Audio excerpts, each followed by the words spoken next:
What's up guys, welcome back to my channel. If you're new here, my name is Ruby and today's video is going to be all about how I edit my Instagram photos. If you're not already following me on Instagram, my handle is at RubyGillett and I will link everything down below as per usual. But I get a lot of questions about how I edit my Instagram, what cameras I use, who takes my photos, and I feel like I finally got to a point where I'm really happy with the photos I'm taking and the content I'm producing.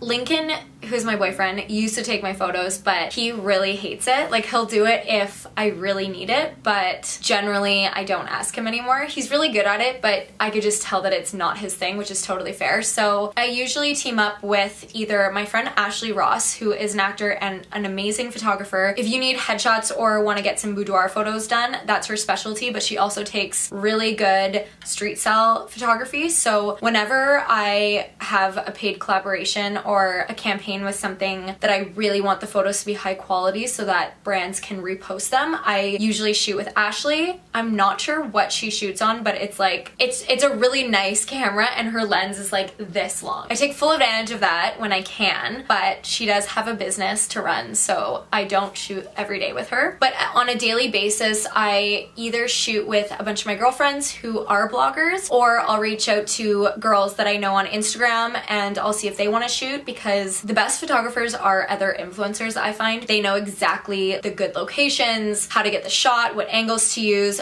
My personal favorite is to use the lower angle and shoot from below so that it makes your legs a lot longer. It just makes your legs look super long, and I'm 5'3", so I always need a bit of help. And I'll shoot about 2 or 3 looks and I'll bring it in a suitcase and just we'll change in like coffee shops or or something and just kind of like make it work. But like, nobody has time to shoot every single day. We all do have other jobs, so I try to plan like 1 day a week where I meet up with the girls and we just shoot like 3 different looks in 3 different locations. That way we'll have content for the week if we don't have more time.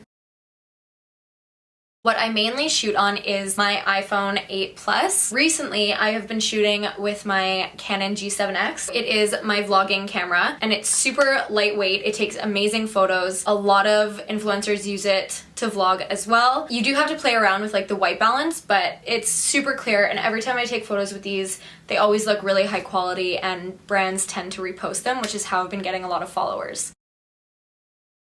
The great thing that I like about this camera and also my DSLR, which I'm filming on right now, it's the Canon T6i that I use for all of my stationary videos. They have wireless settings so that you can actually transfer your images straight to your phone. I've downloaded the Canon app onto my phone, so it's just called Camera Connect by Canon. Also, the memory card I've been using is 32 gigabytes. I haven't found that I needed any more for like videos and for photos. And like, sometimes I rapid fire photos. I just like hold down the shutter and it just like rapid fires, and I'll take like 200, 300 photos and it never run out. So I don't think you need anything more than that unless you're shooting like a full-on movie or something. I use a couple of different apps to edit. My style that I've kind of developed, as you can tell with my obnoxiously bright sweater, is color. So generally with my photos, I like to keep the vibrance and the saturation up, but still make it look clean and clear, and I try to keep all of the photos look the same. I'll open a photo up in Lightroom, and the first thing I'll do is I'll go to light, and depending on how dark or bright the photo is, I'll bring up the exposure a little bit, and then I'll bring the contrast up. Sometimes I'll bring the highlights down if they're really prominent, but sometimes I put highlighter on my face for a reason, so I'll bring the shadows up quite a bit because I really like how that looks. And then I won't really touch the whites, and then I'll bring down the blacks. When you bring up the shadows, the blacks kind of start to look gray or blue, so I'll bring down the blacks, and then I'll go into color. I'll change the white balance to custom, and I'll bring up the vibrance because, again, I really like that my photos stand out. Sometimes I won't really touch the saturation. It tends to make things look really fake and artificial. I don't really like that. So this photo is hard because I do have lemons in the photo, but I'll bring down the yellow. Even if I do have lemons, I'll bring it down a little bit just because I like all of the whites in my photos to look white and not yellow. And then if I wasn't wearing jeans, I would bring down the blue quite a bit. Just, again, the whites tend to photograph either yellow or blue, so I'll bring down the blue. But in this photo, I am wearing orangey, so I'll actually just bring down the luminance of it so it looks a bit darker. And then I kind of changed the blue a little bit to make it a bit more turquoise, but not like too much, because again, you don't want it to look artificial. I'll take the greens and I'll up the saturation. I'll bring down the luminance in the greens so that they stand out a bit more. Orange, because my hair is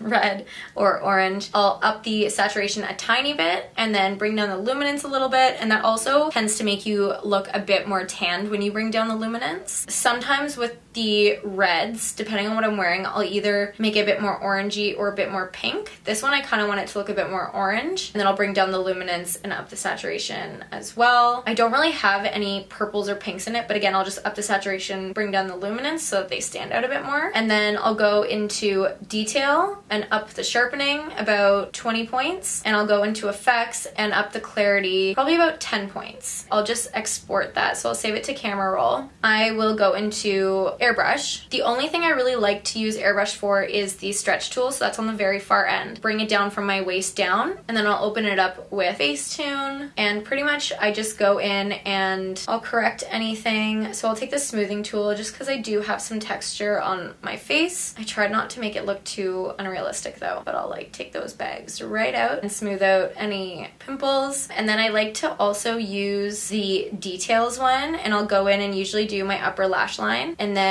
I'll just like kind of run it through my hair. I like this leopard coat to stand out, so I'll put the detail over the leopard. Sometimes I'll do like the fruit so that it looks a bit more clear. I'll do my boots. Yeah, just any like detail that I want to stand out. I also really like using the whiten tool just to kind of whiten anything that is supposed to be white but kind of looks a bit orangey. So because I couldn't really take away a lot of the yellow in this photo because of the other objects in it, I'll just go and whiten up. And then I'll go into Snapseed, and Snapseed has become one of my favorites because when I'm bringing down the luminance in a lot of photos, it tends to make my face look a little dark, especially if I've brought down the orange to make my hair more vibrant. It tends to make my face look more shadowed. I'll just go into tools and I'll take the select tool and I'll just go and click on my face, bring up the brightness just so that it makes it pop a bit more. Export, and I'll crop it underneath my feet, but I like to keep myself in the center, and if there's two people in the photo, I like to keep them on either one of the center lines. I usually don't shoot up against a flat backdrop. I usually kind of angle my photos to give it a bit more depth, but I'll play around with the angles on the bottom if anything looks like a little wonky.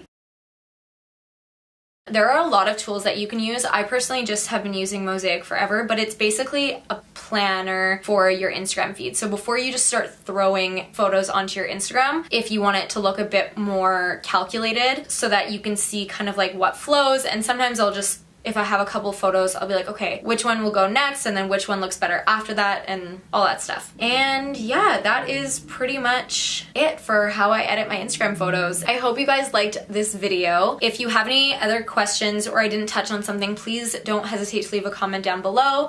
Give this video a thumbs up if you enjoyed it, and subscribe if you haven't already. Thank you so much for watching. I'll see you next time.